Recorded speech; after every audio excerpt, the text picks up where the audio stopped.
Hey everybody, let's take a look at my water solution for the INEOS Grenadier. We had a water tank made. Still got the prototype in it, but I'll show you our finished version here. So what we built is a simple rear footwell system. You'll see in the final version now we've got pickups available for both sides. It just simply straps in and it bolts right in. So there's no drilling, no nothing. I've got it set up to where I just run it off of a little Dometic. This is the Recon, so it's got like a magnetic base. It's a lit. This thing's really cool, super simple. And then we're siphoning it off the top. As well, there's a couple of ports, like if you want to add ports in there. Let's take a look at that on the bench.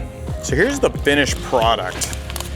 And basically, what you get is this 10-gallon tank. I think it's like 9.5 usable. And then you're gonna have two 3-inch caps on top. So if you needed to, you can pour it into these, do whatever you want to do. Make sure you clean these things out when you get them. When they come out of production, there's oftentimes a few shavings in there, but you want to clean them up. So then you've got one here. As well down below, you're going to see where you've got 3/4 MPT fitting here. That comes out the bottom. That allows you to pull off of the bottom here. So there's one on this side, one on the other. The solution for mounting it in is this L bracket that bolts into the existing studs coming out of the floor of the Grenadier, right at the base of the seat. And then we just do a simple strap through here. You fish it through and you cinch the thing down. So this one's got the strap, metal strap in place. And then you can see how you just strap it down. It's kind of nestled in there really tight. You get full motion on both seats. So when you go all the way back, it goes all the way back like normal. Obviously, somebody sitting in the back seat, their feet can't sit there.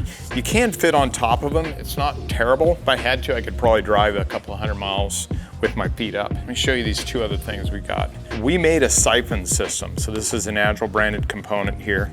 To vent it, you vent this, and that will thread right into the top of the tank. You got a piece that goes down and picks up out of the bottom, and then a hose to siphon out of. So what I'm using with the Recon, it pops right into here. If you're gonna do your own system, you can attach that to here, pump it out however you want to do it, or pull up off the bottom. And as far as filling it, you got a couple options. Obviously, you can go through the cap on the top, on the passenger or the driver's side, and you just gravity fill it in through the top.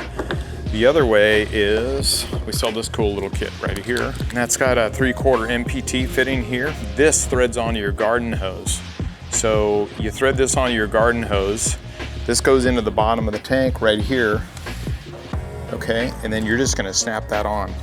And then when you're done, you pull that out. And when you pop this out, it seals up. These work really, really good. This is from CPC. Super good quality. They work really well. I've been using one on one of my RVs for some time, and it's been through some major abuse, and it holds up pretty good. That's our tank. 9.5 gallons for when you're out camping. Works out pretty good. I just came back from a trip, was on the road for almost 2 weeks by myself in this. I never had an issue. So whether it's survival, whether you're using it for backup for water in the rig or just drinking or what have you, carrying 9 gallons inside your vehicle is pretty good. So nice and low too.